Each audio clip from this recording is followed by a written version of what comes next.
ಇಂದು ಅಂಬೇಡ್ಕರ್ ಅಭಿವೃದ್ಧಿ ನಿಗಮದಿಂದ ಸುಮಾರು 10 ಫಲಾನುಭವಿಗಳಿಗೆ ಪಂಪು ಮೋಟರ್ಗಳನ್ನ ಅಂಬೇಡ್ಕರ್ ಅಭಿವೃದ್ಧಿ ನಿಗಮದ ಫಲಾನುಭವಿಗಳಿಗೆ ನಾನು ಇವತ್ತು ವಿತರಣೆ ಮಾಡಿದ್ದೇನೆ. ಹಾಗೆ ನಮ್ಮ ಹಿಟ್ನಳ್ಳಿ ಗ್ರಾಮ ಪಂಚಾಯತಿ ಜವಾಬ್ದಾರಿನಲ್ಲಿ 15ನೇ ಹಣಕಾಸು ವರ್ಗ 2ರ ಅನುದಾನದಲ್ಲಿ ಅಂಗಡಿ ಮಳಿಗೆಗಳನ್ನ ಸುಮಾರು 10 ಲಕ್ಷದಲ್ಲಿ ನಿರ್ಮಾಣ ಮಾಡಿದ್ರು. ಅದರ ಉದ್ಘಾಟನೆ ಮಾಡಿದ್ದೇನೆ. ಇಲ್ಲಿ ಏನು ತುರಿ ವೀರಪ್ಪನ ದೇವಸ್ಥಾನ ಇದೆ, ಇಲ್ಲೊಂದು ಕೊಳವನ್ನು ನಿರ್ಮಾಣ ಮಾಡೋದಕ್ಕೆ ಪಂಚಾಯತಿಯಿಂದ ತೀರ್ಮಾನ ಮಾಡಿದ ರೀತಿಯಲ್ಲಿ ಅದಕ್ಕೆ ಗುದ್ಲಿ ಪೂಜೆಯನ್ನು ಮಾಡಿದ್ದೇವೆ.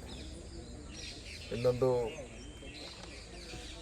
ಈ ಗ್ರಾಮದಲ್ಲಿರ್ತಕ್ಕಂಥ ಗಾಣಿಗ ಸಮುದಾಯದ ಒಂದು ಸ್ಮಶಾನದ ಒಂದು ಅಭಿವೃದ್ಧಿಗೋಸ್ಕರ ಸುಮಾರು 10 ಲಕ್ಷವನ್ನು ವಿನಿಯೋಗಿಸಿದ್ದಾರೆ. ಅದನ್ನು ಕೂಡ ಇವತ್ತು ಪ್ರಾರಂಭ ಮಾಡಿದ್ದಾರೆ.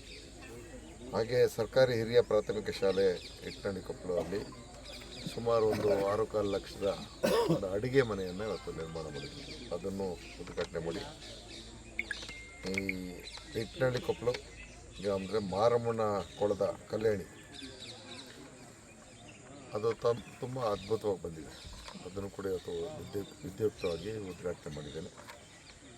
ಒಟ್ಟು ಈ ಒಂದು ದಡದಪುರದಲ್ಲಿ ಒಂದು ಹಿಂದೆ ನಮ್ಮ MP ಅವರಾಗಿದ್ದಂಥ ಸುಮಲತಾ ಅವರ ಫ್ರೆಂಡ್ ಅವರು ಬಂದಿದ್ದರು. ಸುಮಲತಾ ಅವರು ಆ ಒಂದು ಶೌಚಾಲಯವನ್ನು ಕೂಡ ಇವತ್ತು ಉದ್ಘಾಟನೆ ಮಾಡಿದ್ದೇವೆ.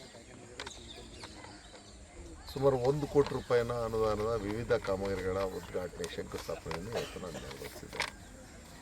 ಇನ್ನು ಮುಂದೆ ಈಗೆಲ್ಲ ನಮ್ಮ ವಿಶೇಷ ಅನುದಾನ ಮತ್ತು ನಮ್ಮ PWD ಇರಿಗೇಷನ್ದು ವಿಶೇಷವಾಗಿ ಇರಿಗೇಷನಲ್ಲಿ ಒಂದು 400 ಕೋಟಿ ರೂಪಾಯಿನ ಅನುದಾನದ ನಾಲಾ ಆಧುನೀಕರಣಕ್ಕೆ, ಅದರಲ್ಲಿ ನಮ್ಮ ಎಲ್ಲ ರೈತ ಬಂಧುಗಳಿಗೆ ನಾನು ತಿಳಿಸೋದಿಷ್ಟೇ, ಇದು ನಾಲಾ ಆಧುನೀಕರಣ ಮುಖ್ಯ ನಾಲೆ, ಡಿಸ್ಟ್ರಿಬ್ಯೂಟರಿ ನಾಲೆ, ಪಿಕಪ್ ನಾಲೆ ಇವೆಲ್ಲವನ್ನು ಕೂಡ ಆಧುನೀಕರಣಗೊಳಿಸೋದಲ್ಲದೆ ಜಮೀನಿಗೆ ಹೋಗ್ತಕ್ಕಂಥ ರಸ್ತೆಯನ್ನು ಕೂಡ ನಿರ್ಮಾಣ ಮಾಡ್ತಕ್ಕಂಥ ಕೆಲಸ.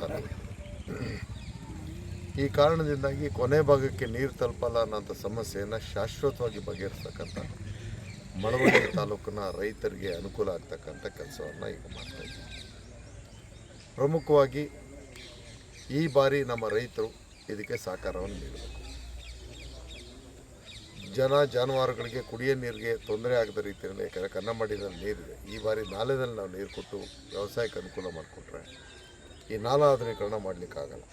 ಅದಕ್ಕೋಸ್ಕರ ಎಲ್ಲರ ಸಹಕಾರದೊಂದಿಗೆ ಈ ಒಂದು ವಿಶೇಷವಾಗಿ ಅನುದಾನ ತಂದಿರತಕ್ಕಂಥದ್ದನ್ನು ಹಿಂದೆಂದೂ ಯಾವ ಸರ್ಕಾರನೂ ಕೊಡದೇ ಇರತಕ್ಕಂಥ ಅನುದಾನ ನಾನು ಪಡ್ಕೊಂಡು ಬಂದು ಕೆಲಸ ಮಾಡ್ತೀನಿ.